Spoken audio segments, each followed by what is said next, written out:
வணக்கம். மாலை முரசு செய்திகளை விரிவாக பார்ப்பதற்கு முன் முதலில் இந்நேரத்திற்கான தலைப்புச் செய்திகளை பார்க்கலாம்.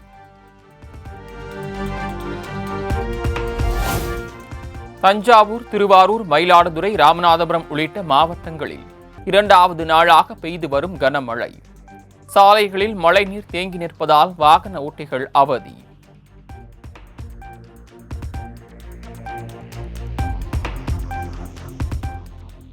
கோவை, நீலகிரி, ஈரோடு, திருப்பூர், திண்டுக்கல், தேனி மாவட்டங்களில் இன்று கனமழைக்கு வாய்ப்பு. 18ஆம் தேதி வரை தமிழகத்தின் ஒரு சில இடங்களில் லேசானது முதல் மிதமான மழை பெய்ய வாய்ப்புள்ளதாக வானிலை ஆய்வு மையம் தகவல்.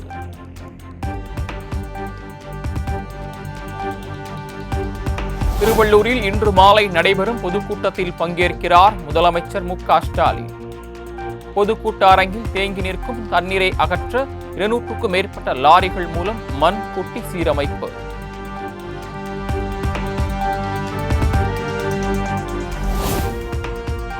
சென்னை திருவான்மையூரில் பாஜக நிர்வாகியின் இல்ல திருமண விழாவில் அதிமுக பொதுச் செயலாளர் எடப்பாடி பழனிசாமியுடன் ராஜா சந்திப்பு. இபிஎஸ்ஐ வாசலுக்கே வந்து வரவேற்ற கரு நாகராஜன்.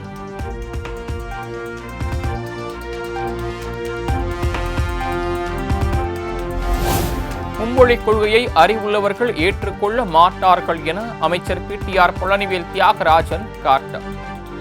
ஒருமொழிக் கொள்கையை கூட முழுமையாக நிறைவேற்ற முடியாதவர்கள் நம்மீது மும்மொழிக் கொள்கையை திணிக்க பார்க்கிறார்கள் எனவும் விமர்சனம். மும்மொழிக் கொள்கை என்பது முதலில் 1968 முதல் தேசிய கல்விக் கொள்கை, முதல் NEP நேஷனல் எஜுகேஷன் பாலிசி என்பது சட்டமாக அமல்படுத்தப்பட்டது. அன்றைக்கு இருந்த காங்கிரஸ் கவர்மெண்ட், அன்றைக்கு இருந்த மாண்பு பிரதமர் திருமதி இந்திரா காந்தி தலைமையில் நடந்த அரசாங்கத்தில் ஃபர்ஸ்ட் NEP அமல்படுத்தப்பட்டது. அன்னையிலிருந்து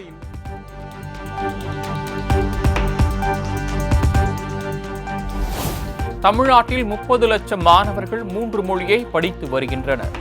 தரவுகளை அமைச்சர் அன்பில் மகேஷ் கூறுவது பொய் எனவும் அண்ணாமலை குற்றச்சாட்டு. மெட்ரிகுலேஷன் குழந்தைகள், தமிழ்நாட்டில் இருக்கக்கூடிய மெட்ரிகுலேஷன் குழந்தைகள் மொத்தமா நீங்க மெட்ரிகுலேஷன் ஸ்கூல் எடுத்துக்கிட்டீங்கன்னா 4479 மெட்ரிகுலேஷன் ஸ்கூல் இருக்கு. மெட்ரிகுலேஷன் ஸ்கூல்ல 8ஆம் கிளாஸ் வரைக்கும் தமிழ் மொழி ஆப்ஷனலா இருக்கு, வேற மொழியும் படிக்கலாம். அதுல கிட்டத்தட்ட 30 லட்சம் குழந்தைங்க மெட்ரிகுலேஷன் பள்ளியில படிக்கிறாங்க. அதனாலதான் ஒரு விவரமா ஹையர் செகண்டரி மேல போறார், 11வது 12வது. நாங்கள்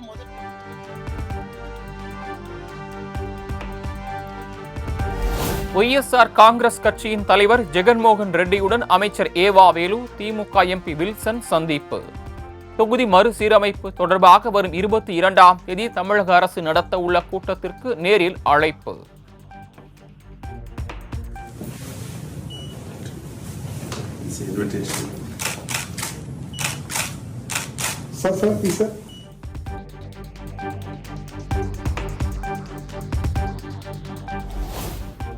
தெலுங்கு தேசம் கட்சியின் மாநில தலைவர் பல்லா சீனிவாசராவுடனும் திமுக பிரதிநிதிகள் சந்திப்பு. தொகுதி மறுவரையறையால் பாதிக்கப்பட உள்ள 7 மாநிலங்களின் ஆதரவை பெற முயற்சி.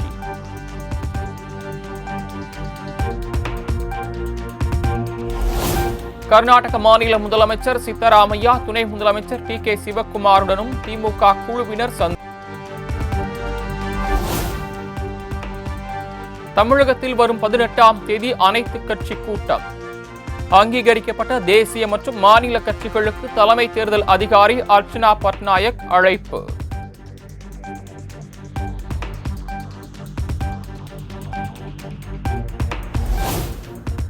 திருமணம் முடிந்ததும் உடனே குழந்தையை பெற்றுக் கொள்ளுங்கள், ஆனால் கம்மியாக பெற்றுக் கொள்ளுங்கள்.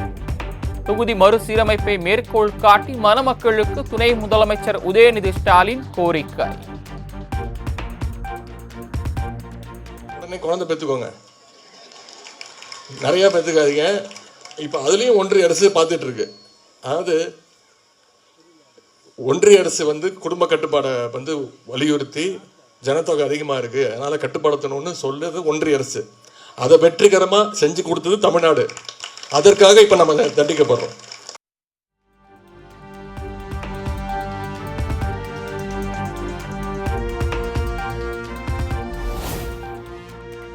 சிறப்பாக செயல்படும் மாநில கல்வி அமைப்பை ஏன் சீர்குலைக்க வேண்டும் என அமைச்சர் அன்பில் மகேஷ் பொய்யாமொழி கேள்வி. மாணவர்களுக்கு எது சிறந்தது என்பதில் சமரசம் செய்ய முடியாது எனவும் திட்டவட்டார்.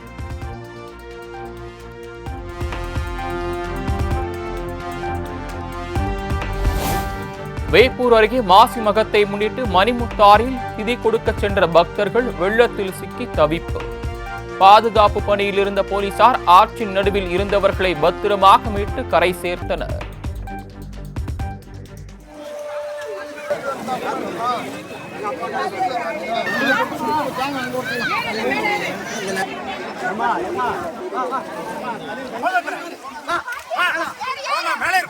உள்ள போனாரு.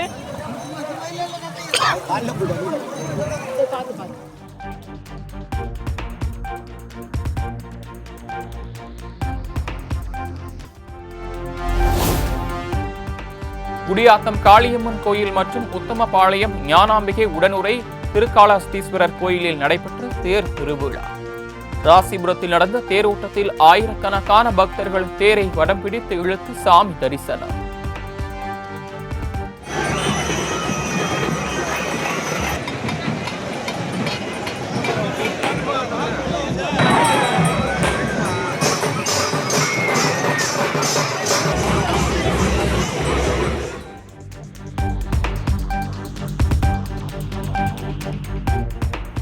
கும்பகோணம், காஞ்சிபுரம் உட்பட தமிழகம் முழுவதும் உள்ள கோயில்களில் மாசிமக திருவிழா கோலாகலம்.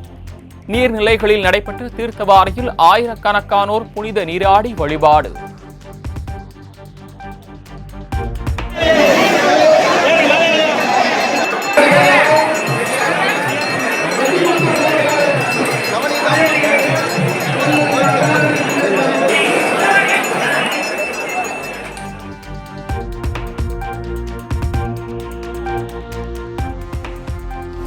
நடப்பாண்டுக்கான நிதிநிலை அறிக்கையை தாக்கல் செய்தார் புதுச்சேரி மாநில முதலமைச்சர் ரங்கசாமி. அனைத்து விவசாயிகளுக்கும் மழைக்கால நிவாரணமாக இந்த ஆண்டு முதல் ஆண்டுதோறும் 2000 ரூபாய் வழங்கப்படும் என அறிவிப்பு.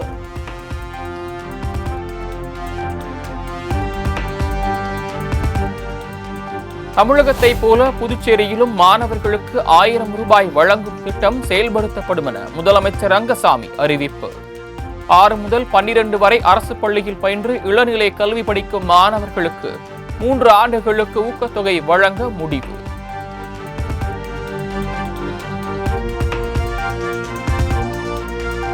புதுச்சேரியில் குடும்ப தலைவிகளுக்கு மாதந்தோறும் வழங்கப்படும் உதவித்தொகை 1000 ரூபாயிலிருந்து 2500 ரூபாயாக உயரும். வேறு எந்த விதமான உதவித்தொகையும் பெறாத குடும்ப தலைவர்களுக்கு மட்டும் வழங்கப்படும் என முதலமைச்சர் ரங்கசாமி அறிவிப்பு.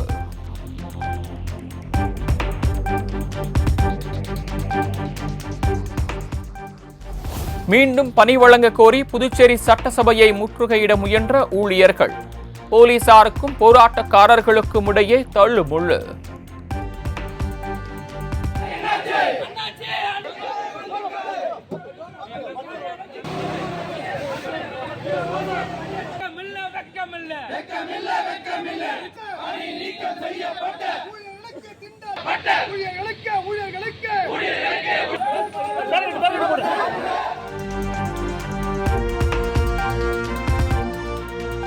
தமிழக சிறப்பு பள்ளிகளில் ஆசிரியர்களை நியமனம் செய்ய வேண்டும் என்பன உள்ளிட்ட 5 அம்ச கோரிக்கைகள் வலியுறுத்தல். சென்னை வள்ளுவர் கோட்டத்தில் பார்வை திறன் பட்டதாரிகள் சங்கத்தினர் ஒருநாள் அடையாள உண்ணாவிரதம். மாண்புமிகு தமிழக முதல்வரின் நேரடி கட்டுப்பாட்டில் உள்ள துறை சார்ந்த உயரதிகாரிகள், மாற்றுத்திறனாளிகள் நலத்துறையினுடைய உயர் அதிகாரிகள் எங்களுக்கு கடந்த ஆண்டு பிப்ரவரி 27ஆம் தேதி ஒரு 5 வாக்குறுதிகள் நிறைவேற்றுவதாக வாக்குறுதி அளித்தனர். அதனை உடனடியாக நிறைவேற்ற வேண்டும்.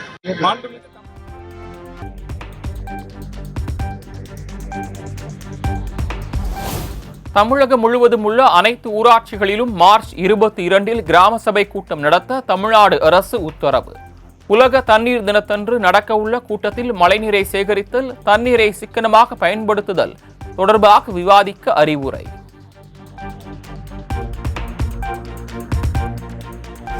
ஆட்டோமீட்டர் கட்டணத்தை உயர்த்த வலியுறுத்தல். தமிழக அரசை கண்டித்து சென்னையில் வரும் 19ஆம் தேதி வேலை நிறுத்தத்தில் ஈடுபட உள்ளதாக ஆட்டோ ஓட்டுநர் சங்கம் அறிவிப்பு.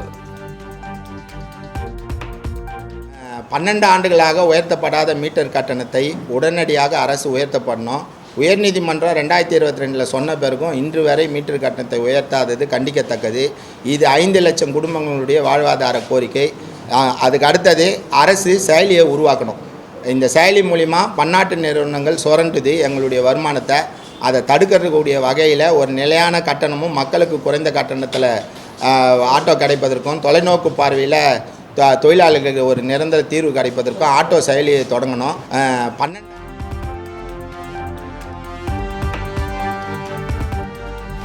கோலாலம்பூரில் இருந்து விமானத்தில் கடத்தி வரப்பட்ட ஆசிய மரநாய், கிழக்கு சாம்பல், கிப்பன் குரங்கு உள்ளிட்ட விலங்குகள் பறிமுதல்.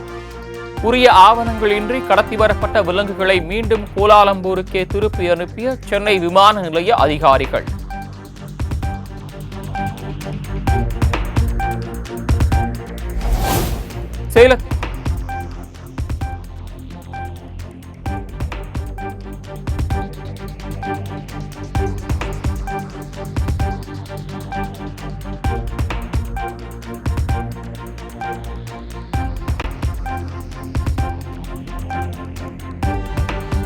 சேலத்தில் உயிர் பாதுகாப்பு கோரி ஆட்சியர் அலுவலகத்தில் தஞ்சமடைந்த திருநங்கைகள். தங்களுக்கு மிரட்டல் விடுப்பவர்கள் மீது நடவடிக்கை எடுக்காமல் போலீசார் பொய் வழக்கு தொடுப்பதாக ஆவேசம்.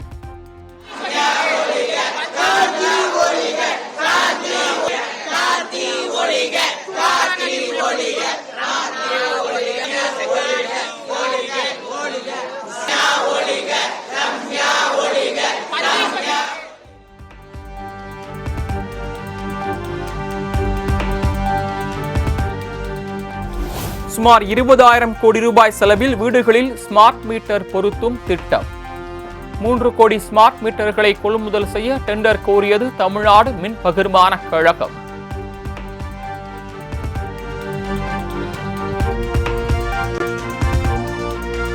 திண்டுக்கல் மாவட்டம் வத்தலகுண்டில் இன்று திறக்கப்பட இருந்த சுங்கச்சாவடியை அடித்து நொறுக்கிய பொதுமக்கள். அனைத்து பொருட்களையும் அடித்து உடைத்தது குறித்து போலீசார் விசாரணை.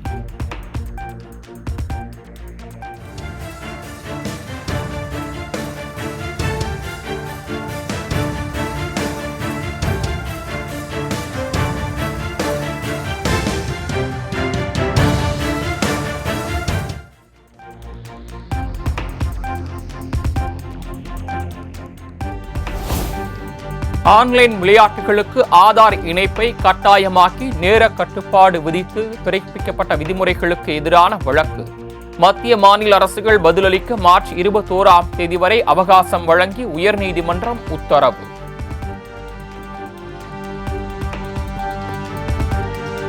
காஞ்சிபுரத்தில் பிரபல ரவுடி வசூல் ராஜா கொலை வழக்கில் கைதான 5 பேரில் 3 பேர் கல்லூரி மாணவர்கள் என தகவல். கொலைக்கு பயன்படுத்திய நாட்டு வெடிகுண்டுகளை எங்கு வாங்கினார்கள் என போலீசார் விசாரணை.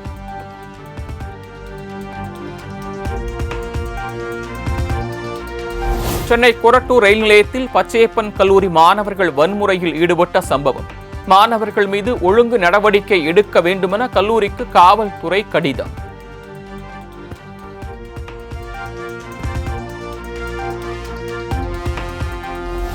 சென்னை துறைப்பாக்கத்தில் மழைநீர் வடிகாலுக்காக தோண்டப்பட்ட பள்ளத்தில் விழுந்த 3 வயது குழந்தைக்கு தீவிர சிகிச்சை. எவ்வித தடுப்புகளும் வைக்கப்படாததே விபத்துக்கு காரணம் என குற்றச்சாட்டு.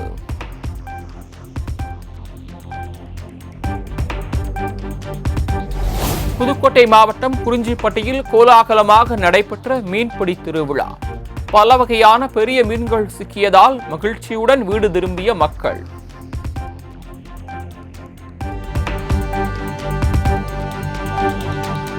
கன்னியாகுமரி மாவட்டம் அருமனை அருகே குடிபோதையில் யானையின் மேல் படுத்துறங்கிய பாகன். போக்குவரத்து பாதிப்பு ஏற்பட்டதால் யானையை பறிமுதல் செய்த வனத்துறை.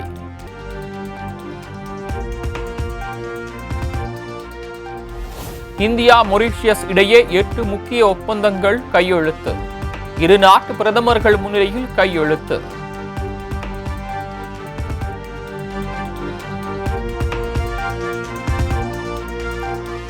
மொரீஷியஸ் நாட்டில் விமர்சையாக நடைபெற்ற 57வது தேசிய தின கொண்டாட்டம். அந்நாட்டு பிரதமர் மற்றும் அதிபருடன் சிறப்பு விருந்தினராக பங்கேற்று வீரர்களின் அணிவகுப்பை கண்டு ரசித்தார் பிரதமர் Modi.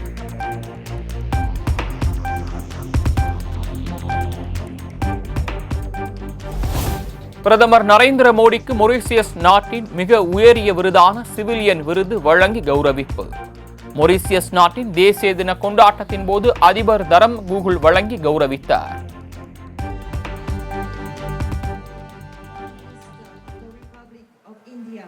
Dr. the Honorable Prime Minister. This concludes the insignia ceremony.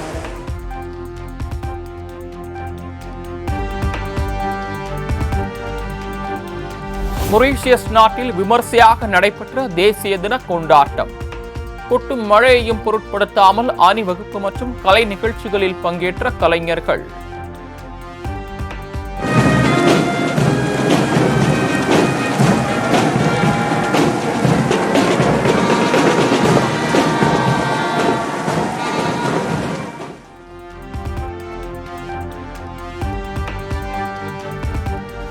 Rajasthan மாநிலத்தில் 120 அடி ஆழம் கொண்ட கிணற்றில் விழுந்த பூனை மீட்பு.